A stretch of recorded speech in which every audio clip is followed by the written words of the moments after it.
Hello students, this is Rahul and you are watching genius world. तो यार आज का वीडियो में लेकर आया हूँ ना आयनिक बॉन्डिंग और कोवलेंट बॉन्डिंग के ऊपर। अगर आपको नहीं पता आयनिक बॉन्ड कैसे बनते हैं या फिर कोवलेंट बॉन्ड कैसे बनते हैं तो चुटकियों खेल होता है, कोई ज़्यादा टफ बात नहीं है। स्टार्ट करते हैं आज की वीडियो में और जाते जाते ना आप बेहतर तरीके सीख जाओगे कि आयनिक बॉन्ड बनता कैसे है, कैसे होता है और कोवलेंट बॉन्ड कैसे बनता है। तो यार चलो बिना टाइम वेस्ट किए आज का वीडियो में स्टार्ट करते हैं। तो देखिए, सबसे पहले हम पढ़ेंगे आयनिक बॉन्ड क्या होता है और ये कैसे बनता है।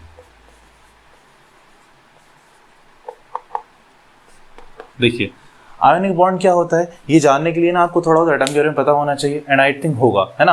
तो सबसे पहले हम बात करते हैं सोडियम के बारे में।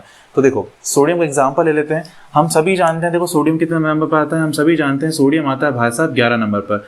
11 नंबर पर सोडियम आता है। इसका मतलब क्या है? इसका मतलब ये है कि सोडियम जो है ना उसमें 11 इलेक्ट्रॉन्स होंगे और 11 प्रोटॉन्स होंगे। कितने?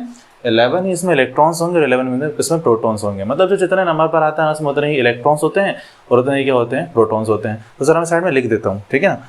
देखिए, तो इलेक्ट्रॉन्स कितने हो जाएंगे इसके अंदर? इलेक्ट्रॉन्स हो जाएंगे 11 एंड प्रोटॉन कितने हो जाएंगे इसके अंदर? 11 हो जाएंगे, ठीक है ना। तो चलिए, अब एक चीज़ आपको और पता होना चाहिए कि फर्स्ट शेल में कितने इलेक्ट्रॉन्स आ सकते हैं। फर्स्ट शेल में जो है ना वो 2 इलेक्ट्रॉन्स आ सकते हैं। कितने आ सकते हैं? 2 इलेक्ट्रॉन्स आ सकते हैं। सबके लिए फिक्स होता है कि भाई फर्स्ट शेल में 2 इलेक्ट्रॉन्स आ सकते हैं, सेकंड में 8 आ सकते हैं, थर्ड में 18 आ सकते हैं एंड फोर्थ में कितने आ सकते हैं? 32 आ सकते हैं, ठीक है ना। ये आप बात ध्यान रखना, KLMN ये शेल का नाम, ये शेल का नाम होता है। मतलब फर्स्ट शेल को अपन K बोलते हैं, फिर L बोलते हैं, फिर M बोलते हैं और फिर N बोलते हैं ना।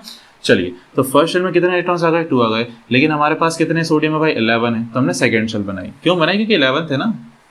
चलो भैया, सेकेंड शेल बना लेते हैं। अब कितने बचा? इसमें कितने आ सकते हैं? 8 आ सकते हैं। 8 बना देते हैं। 1 2 3 4 5 6 7 और 8। चलिए काउंट कर लीजिए कितने हो गए। 2 और 8 कितने हो जाएंगे? 10 हो जाएंगे। अभी भी कितना बचा है? 1 बचा है। तो हमने एक और हमने शेल बना ली, थर्ड वाली। बताइए इसमें कितने इलेक्ट्रॉन्स आ सकते हैं? इसमें आ सकते हैं 18 इलेक्ट्रॉन्स। अपने पास कितने हैं? 11 थे। कितने हो गए? 8 टू 10 हो गए। 1 और बचा तो मैंने 1 भर दिया। अब देखिए, एक यहाँ पर एक रूल होता है, उस रूल को हम बोलते हैं रूल ऑफ ऑक्टेट। जो ये बोलता है, क्या बोलता है वो, कि फर्स्ट शेल को छोड़कर, किसको छोड़कर? फर्स्ट शेल को छोड़कर अगर किसी एटम की लास्ट शेल में या फिर फर्स्ट शेल के अलावा किसी भी शेल में अगर कम से कम 8 इलेक्ट्रॉन्स हैं, कितने? 8 इलेक्ट्रॉन्स हैं, वो तो स्टेबल होता है। स्टेबल का मतलब क्या निकलता है? देखो यार, ऐसा मान के चल सकते हो कि जैसे तुम हो, है ना, तुम्हारा पेट 4 रोटी में भर जाता है, तो 4 रोटी अगर तुमने खा ली तो तुम स्टेबल हो जाओगे। और अगर तुम्हें 4 नहीं मिली तो तुम फिर गदर मचाओगे, कभी इधर जाके गदर मचा रहे हैं, कभी, समझ रहे हो ना। तो यही चीज़ होती है। तो क्या होता है कि कम से कम ना फर्स्ट शेल को छोड़कर किसी भी शेल में 8 इलेक्ट्रॉन्स तो होने ही चाहिए।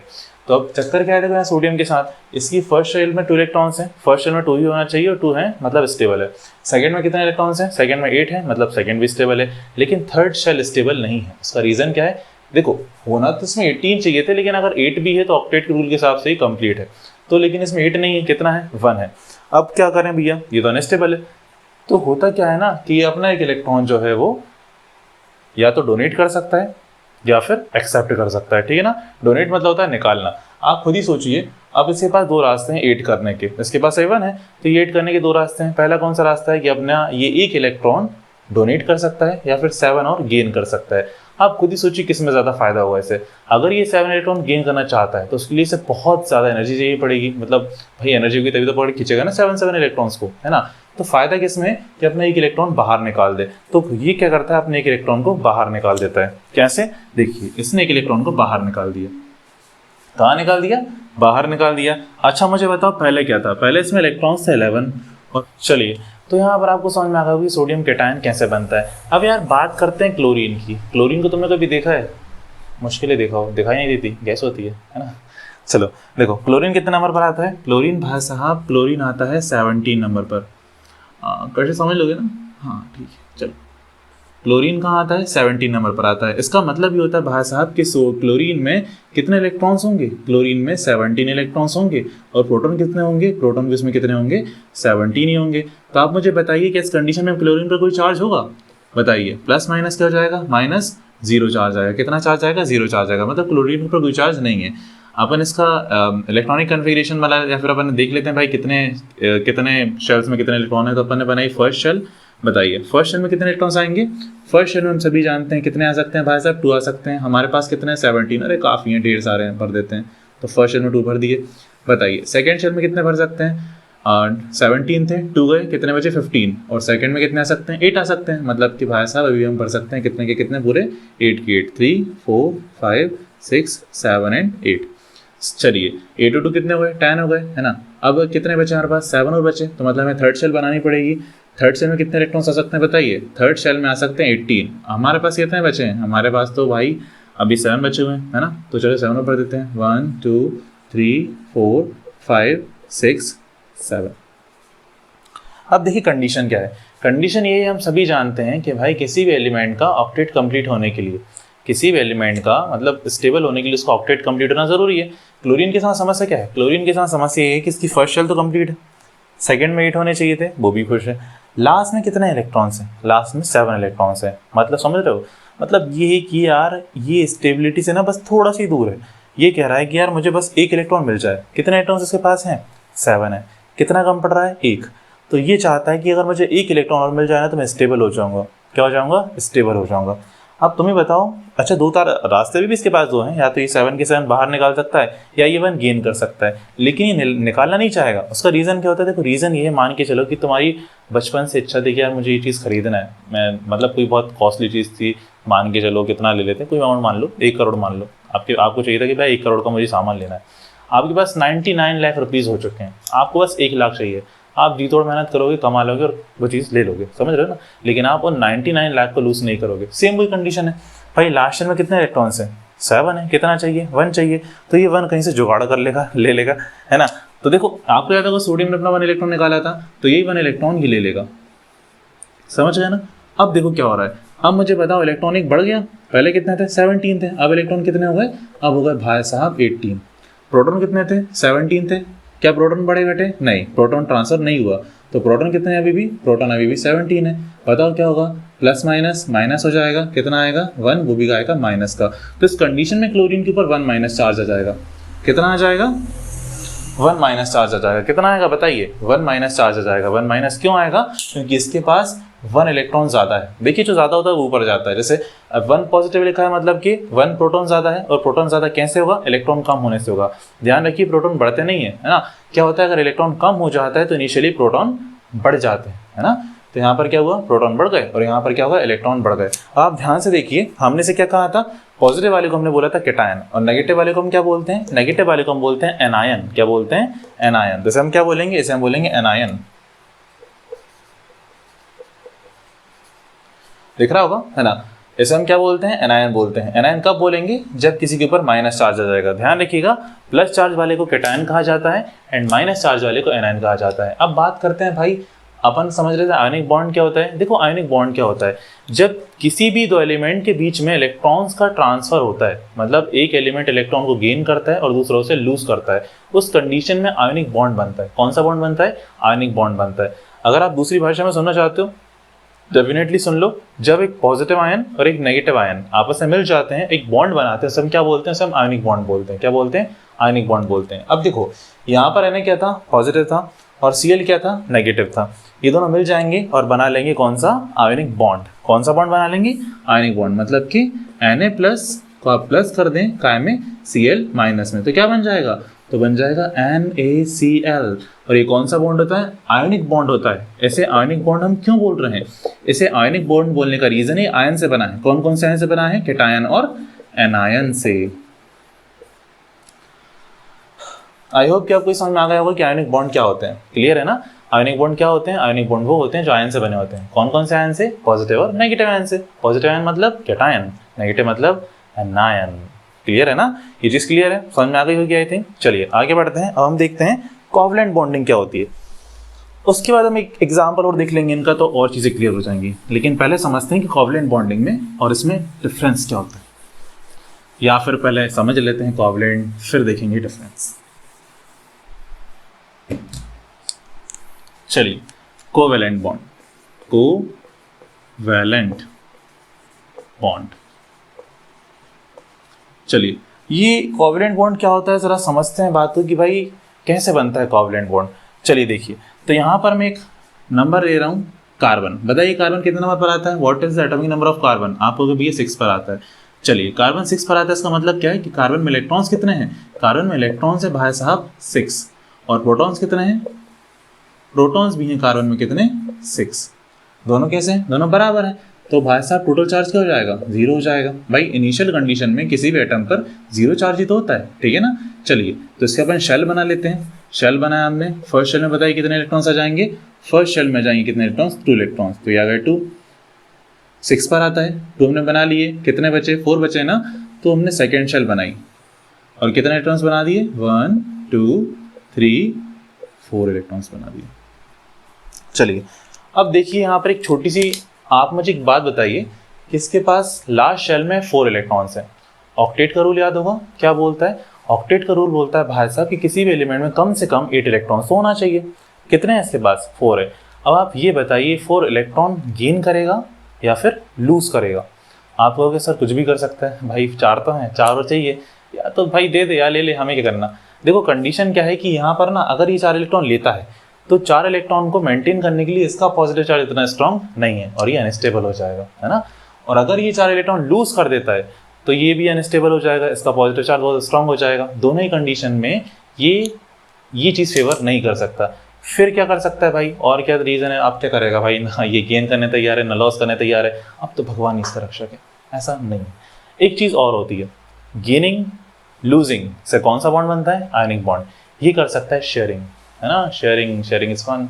शेयरिंग कर सकता है ये, मतलब कि भाई अपने इलेक्ट्रॉन्स को शेयर कर सकता है कि कोई मुझे मिल जाए जो खुद का इलेक्ट्रॉन शेयर कर ले मेरे साथ, और मैं क्या बना लूंगा, मैं उसके साथ आयनिक बॉन्ड कोवैलेंट बॉन्ड बना लूंगा। कैसे, देखो सपोज करो कि इसके बगल में आ गया भाई साहब हाइड्रोजन, ये है हाइड्रोजन, कितने नंबर पर आता है, हाइड्रोजन आता है 1 नंबर पर, कितने इलेक्ट्रॉन्स होते हैं 1, तो ये हो गया इसका इलेक्ट्रॉन। ऐसे हाइड्रोजन 4 इसके बगल में खड़े हुए थे, कितने खड़े हुए थे भाई साहब, 4 खड़े हुए थे, 1 2 3 एंड 4 इलेक्ट्रॉन इसके बगल में, 4 हाइड्रोजन इसके बगल में खड़े हुए थे।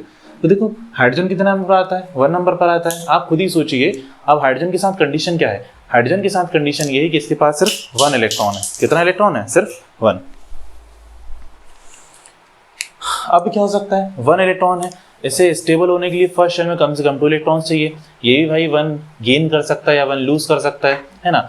अब देखते हैं क्या होता है। तो यहाँ पर क्या होता है भाई साहब, ये तो लूज गेन कर सकता है, लेकिन इसके साथ क्या होगा, है ना, या फिर अगर इसके पास टोटल 1 ही इलेक्ट्रॉन है, अगर ये वो भी लूज कर देगा, इसका क्या बचेगा, है ना। तो क्या होता है यहाँ पर ये दोनों शेयरिंग करते हैं। क्या करते हैं, शेयरिंग करते हैं। शेयरिंग कैसे करते हैं, ये भाई साहब इसके साथ कहता है कि यार कार्बन भाई देखो ऐसा है कि तुम्हारे पास 4 इलेक्ट्रॉन है और हमारे पास कितना है 1, ऐसा कुछ करो कि दोनों काम चल जाए, ना हमें गेन करना पड़े ना तुम्हें लूज करना पड़े, कुछ काम चल जाए।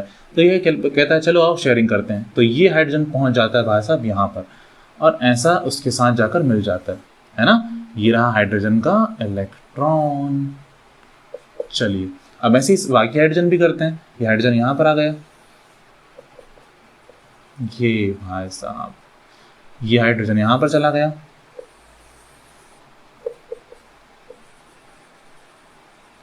और ये हाइड्रोजन यहाँ पर आ गया। एक बात और बता दूं कि बॉन्ड फॉर्मेशन में ना सिर्फ लास्ट शेल भाग लेती है, तो आप फर्स्ट शेल को चाहो तो मिटा भी सकते हो। तो मैंने फर्स्ट शेल को मिटा दिया। चलिए अब आप क्या देख पा रहे हो, बताओ मुझे। अब आप ये देख पा रहे हो कि भाई कार्बन को स्टेबल होने के लिए कितने इलेक्ट्रॉन चाहिए थे, 6 इलेक्ट्रॉन चाहिए थे, 8 चाहिए थे ना, हाँ 8 चाहिए थे। कितने होगा इसके पास, गिनो जरा। ये कार्बन की एरिया में 1 2 3 4 5 6 7 8 टोटल 8 इलेक्ट्रॉन्स आ गए। मतलब कार्बन कैसा हो गया, अब स्टेबल हो गया। हाइड्रोजन कितने मांग रहा था, वो कह रहा था यार फर्स्ट शेल में कम से कम 2 तो दो मुझे। तो अब इसके पास गिन लो, 4 हाइड्रोजन लगे हुए हैं। ये सब मिटा देता हूँ जरा लाइनिंग, पता नहीं तो डिजाइन लगेगी रंगोली की। चलो देखो, अब देखो जरा। तो हाइड्रोजन के पास कितने इलेक्ट्रॉन्स हैं, 2 हैं। इसके पास भी 2 हैं, इसके पास भी 2 हैं, इसके पास भी 2 हैं, इसके पास भी 2 हैं। ये सब के सब खुश हो गए बेचारे कि हाँ भाई हमें 2 चाहिए थे मिल गए, और कार्बन भी खुश हो, हमने 4 चाहिए थे 4 मिल गए। लेकिन आपने यहाँ पर देखा, यहाँ पर ना तो केटायन बना ना ही एनायन बना। मतलब यार यहाँ भी बॉन्डिंग हुई है, यहाँ भी 2 एलिमेंट मिले हैं। बॉन्ड मतलब क्या होता है, बॉन्ड मतलब होता है उनके बीच का एक फोर्स, है ना। तो वहाँ भी एलिमेंट आपस में पास आ रहे थे, यहाँ भी पास आ रहे हैं। लेकिन यहाँ पर इलेक्ट्रॉन्स की ना तो गेनिंग हो रही है ना ही लूजिंग हो रही है। यहाँ पर क्या हो रहा है, शेयरिंग हो रही है। क्या हो रही है, शेयरिंग। तो यही मैं आपको बताना चाह रहा था कि जब इलेक्ट्रॉन्स शेयर होते हैं तो कौन सा बॉन्ड बनता है, कोवैलेंट बॉन्ड बनता है। कौन सा बनता है, कोवैलेंट बॉन्ड। यहाँ पर इन चारों ने शेयर किया है तो कौन सा बॉन्ड बनेगा, कोवैलेंट। कैसे बनेगा देखिए ध्यान से। एक बात और ध्यान रखना, दो इलेक्ट्रॉन पेयर के शेयर होने पर एक बॉन्ड बनता है। मतलब कि मैंने ये बनाया कार्बन और हाइड्रोजन 4 है ना, तो मैंने चारों साइड हाइड्रोजन बना दिए। ये लो भाई साहब, ये भी आप भी लो और ये आप भी लो। तो ध्यान ये रखिएगा कि जब दो इलेक्ट्रॉन शेयर होते हैं, कितने इलेक्ट्रॉन शेयर होते हैं? देखो हाइड्रोजन का ये रेड वाला इलेक्ट्रॉन था, ये हाइड्रोजन का रेड वाला इलेक्ट्रॉन, ये हाइड्रोजन का रेड वाला और ये इसका रेड वाला। कार्बन के पास कौन सा था? कार्बन के पास था ब्लैक वाला, तो कार्बन के ब्लैक बना देता हूँ मैं, ये रहे। तो कहने की मेरी मतलब ये है कि दो इलेक्ट्रॉन की शेयरिंग से वन बॉन्ड बनता है। कितना बॉन्ड बनता है? वन बॉन्ड बनता है। तो बताइए कार्बन और हाइड्रोजन का स्ट्रक्चर हमें कुछ ऐसा देखने को मिल जाएगा ना। हाँ, तो ये है कोवैलेंट बॉन्ड। ये कौन सा बॉन्ड है?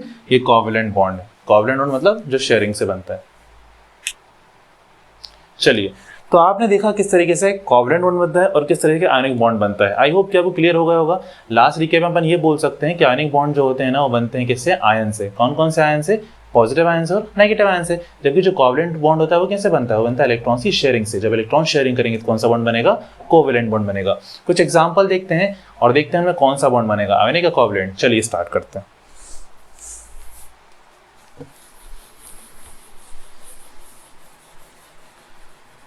चलिए, तो यहाँ पर अपन सबसे पहले एग्जांपल लेते हैं। यहाँ पर मेरे पास Mg, मैग्नीशियम कितने नंबर पर आता है बताइए? मैग्नीशियम आता है 12 नंबर पर। इसका मतलब क्या है कि इसमें 12 इलेक्ट्रॉन है।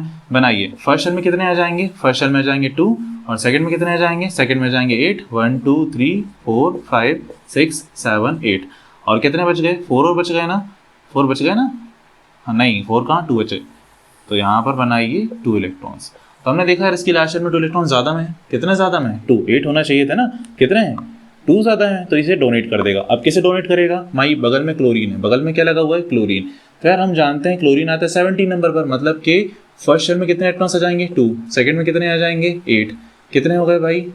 10 हो गए। कितने बचे? 17। 7 बचे ना, तो लास्ट शेल में 7 आ रहा है। कितने आ रहे हैं? 7 आ रहा है। मतलब कि एक इलेक्ट्रॉन कम पड़ रहा है। तो मैग्नीशियम के पास 2 ज़्यादा हैं, इसने एक इलेक्ट्रॉन दे दिया इस वाले क्लोरीन को, तो बगल में एक और क्लोरीन आ गया। वो कहने लगा भाई मैं भी तो लाइन में हूँ भाई, एक को बांट रहा सबको डांट रहा, ऐसा थोड़ी ना होता है। उसने अपना दूसरा इलेक्ट्रॉन इसे दे दिया।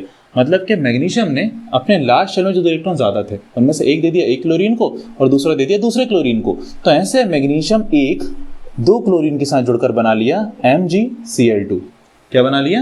MgCl2, है ना। मतलब मैग्नीशियम ने 2 इलेक्ट्रॉन्स को डोनेट कर दिया और क्लोरीन ने 1 इलेक्ट्रॉन्स को गेन कर लिया, है ना। Cl2 पर माइनस चार्ज है। या फिर आप इसे ऐसा मान सकते हो, इसे आप ऐसे समझ सकते हो कि यहाँ पर Mg जो है ना, MgCl2 जो में Mg यहाँ पर 2+ ऑक्सीडेशन स्टेट में है और यहाँ पर Cl माइनस ऑक्सीडेशन स्टेट में। आई होप कि अब आपको क्लियर हो गया होगा आयनिक कंपाउंड कैसे बनते हैं। अब एक एग्जाम्पल हम लास्ट कोवैलेंट कंपाउंड को ले लेते हैं और उसके बाद आपको ये टॉपिक फिनिश हो जाएगा। चलिए, अब यहाँ पर बात करते हैं, इसे देखिए आप N2 को देखिए। नाइट्रोजन की बात करते हैं, 2 नाइट्रोजन हमें बनाने हैं। नाइट्रोजन कितने नंबर पर आता है भाई? नाइट्रोजन 7 पर आता है। तो 7 इलेक्ट्रॉन्स में क्या क्या होगा? फर्स्ट शेल में कितने इलेक्ट्रॉन्स आ जाएंगे बताइए? फर्स्ट शेल में 2 इलेक्ट्रॉन्स आ जाएंगे। सेकंड में कितने बचे? 5 बचे। 1 2 3 4 5। एक और नाइट्रोजन बगल में,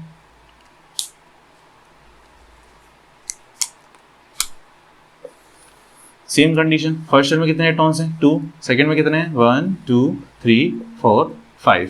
फर्स्ट शेल बॉन्ड फॉर्मेशन में, मतलब कि जो लास्ट शेल ही बॉन्ड फॉर्मेशन में भाग लेती है, तो हम इन शेल्स को गायब कर सकते हैं, ठीक है ना। और यहाँ पर हम क्या लिख सकते हैं? सिर्फ नाइट्रोजन लिख सकते हैं। तो ये भी नाइट्रोजन है और ये भी क्या है? नाइट्रोजन है। अब देखिए, आप खुद ही सोचिए क्या हो सकता है। अब इन दोनों नाइट्रोजन को कुछ ना कुछ ऐसा करना है जैसे दोनों के बीच बॉन्ड बन जाए। आप सोचिए क्या हो सकता है? क्या ये डोनेट करेंगे, क्या ये लूज करेंगे और क्या ये शेयर करेंगे? अब खुद ही सोचो यार, 5 इसमें कम, इसमें 5 है लास्ट में, इसमें कितने 5 है। अब 3 इलेक्ट्रॉन चाहिए। अब या तो इसे थपड़े मार कर ले ले या फिर ये से ले ले, खुद पड़े आपस में। ऐसा पॉसिबल है लेकिन ऐसा नहीं होगा। मतलब कि समझ रहे हो ना, ऐसा करना मत, क्योंकि ये हो नहीं सकता। यहाँ पर नाइट्रोजन क्या करेंगे? शेयर कर लेंगे। क्यों कर लेंगे? अगर भाई 3 इसे ले भी लेता है तो ये तो कंगाल हो जाएगा ना। क्या होगा इसका? अच्छा, ये मत सोचना कि 3 अगर निकल जाएंगे 2 बचेंगे, स्टेबल हो जाएगा। 2 बचते हैं फर्स्ट शेल में, इसकी सेकंड वाली शेल की बात चल रही है, तो ये शेयरिंग कर लेंगे। कैसे शेयरिंग करेंगे? देखो ऐसे शेयरिंग करेंगे। कितने इलेक्ट्रॉन्स कम पड़ रहे हैं इसके पास? 3। इसके पास कितने कम पड़ रहे हैं? 3। तो अपने 3 इलेक्ट्रॉन शेयर कर लेंगे। कैसे? ध्यान से देखिए। ये रहा नाइट्रोजन, ये रहा 1 2 3 4 और 5। चलिए अब बात करते हैं बगल वाला नाइट्रोजन, दूसरा वाला देख लेते हैं। तो इसमें भी कितने हैं, 5 थे ना लास्ट शेल में, तो कितने हो गए ये 1 2 3 4 5 और ये यहाँ पर n। अब काउंट करिए जरा कितने इलेक्ट्रॉन्स हो गए। इस वाले नाइट्रोजन की बात करते हैं, तो रेड वाले एरिया में कितने इलेक्ट्रॉन्स प्रेजेंट हैं, 1 2 3 4 5 6 7 8 8 इस पूरे हैं, ये स्टेबल हो गया। इसकी बात करते हैं कितने इलेक्ट्रॉन्स प्रेजेंट इसके एरिया में, 1 2 3 4 5 6 7 8 8 यहाँ ही प्रेजेंट हैं, दोनों स्टेबल हो गए। तो ऐसे बनता है N2 में कौन सा bond, covalent bond. Very good. अब बॉन्ड कैसे बनाएंगे, 2 नाइट्रोजन है तो आप 2 नाइट्रोजन लिख लीजिए, ठीक है ना। बीच में कितने इलेक्ट्रॉन शेयर हो रहे हैं, बीच में कितने इलेक्ट्रॉन शेयर हो रहे हैं बताइए, बीच में इलेक्ट्रॉन शेयर हो रहे हैं भाई साहब कितने, 3 3, तो मैंने बना दिए 3 इलेक्ट्रॉन्स। यहाँ कितने इलेक्ट्रॉन शेयर हो रहे हैं बताइए, यहाँ भी 3 इलेक्ट्रॉन शेयर हो रहे हैं, तो यहाँ पर ने 3 इलेक्ट्रॉन शेयर कर दिए, कितने बॉन्ड बन गए, 3 बॉन्ड बन गए। मतलब कि N और N के बीच में कितने बॉन्ड होंगे, इनके बीच में 3 कोवैलेंट बॉन्ड प्रेजेंट होंगे। बात समझे, तो ऐसे होती है covalent and ionic bonding. I hope कि आपको ये आज का चैप्टर बहुत अच्छे से क्लियर हो गया होगा। अभी भी आपको लगता है यार कुछ हमारे डाउट हैं जो हमें इस चैप्टर से कंप्लीट नहीं हुए हैं, तो देखो घबराओ मत, शर्माओ मत, शंका मत करो, बस चुपचाप कमेंट में जाकर लिख दो, है ना। और मुझे बताओ कि अभी भी क्या रह गया, और अगर कोई लगता है कि कोई टॉपिक तुम्हें मतलब टफ लग रहा है बहुत ज़्यादा या मुझसे नहीं हो पाएगा, तो कमेंट में डालो, देखते हैं, करेंगे, डेफिनेटली करेंगे। आज के लिए बस इतना ही। घर पे रहो, सुरक्षित रहो। जय हिंद, जय भारत।